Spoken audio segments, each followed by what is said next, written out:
Imagine a hotel where the doors don't lock from the inside, they lock from the outside, where the windows are actually solid brick walls, and where the smell of gas slowly fills your room while you sleep.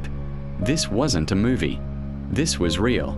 In 1893, in Chicago, a man named H.H. Holmes built a massive building. It looked like a hotel, but it was actually a factory designed for death.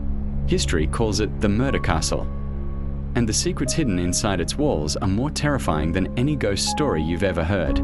H.H. Holmes was a doctor, a con artist, and a genius. When he arrived in Chicago, he used stolen money to buy a vacant lot across from his drugstore. He told the city he was building a hotel for the upcoming World's Fair, a massive event bringing millions of tourists. But the construction was strange.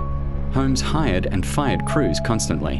One team would build the walls, and he would fire them. The next would build the hallways, and he'd fire them too. He did this for one reason. He wanted to be the only person on Earth who knew the building's true layout. When the castle was finished, it was a death trap. The first floor had shops, but the second floor was a maze. Police later found stairways that led to nowhere, doors that opened onto solid brick, hallways that turned at sharp angles and ended in trapdoors. Some rooms were soundproof vaults with gas lines fed directly into them. Holmes could sit in his office, flip a switch, and asphyxiate a guest without ever touching them. But the worst part was the disposal. He installed grease chutes, like laundry chutes, big enough for a human body. These went directly from the bedrooms down to the basement. And the basement was a house of horrors. It held vats of acid, a stretching rack, and a crematorium. Holmes wasn't just killing, he was erasing his victims entirely. He would even strip their skeletons and sell them to medical schools for profit. The 1893 World's Fair was the perfect cover. Chicago was flooded with visitors, many of them young women traveling alone for the first time. Holmes would charm them, offer them a room, and sometimes even propose marriage. They would check in and never check out.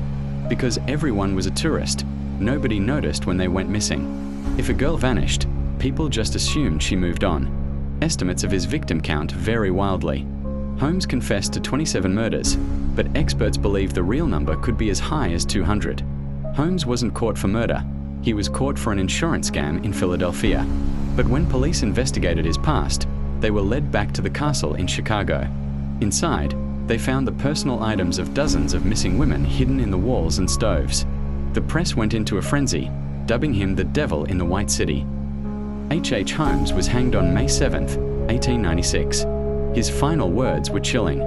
He famously said, "I was born with the devil in me. I could not help the fact that I was a murderer, no more than the poet can help the inspiration to sing." The castle burned down shortly after, but the legend remains. A reminder that sometimes the monster isn't hiding under the bed, he's the one checking you in. Subscribe for more forbidden history.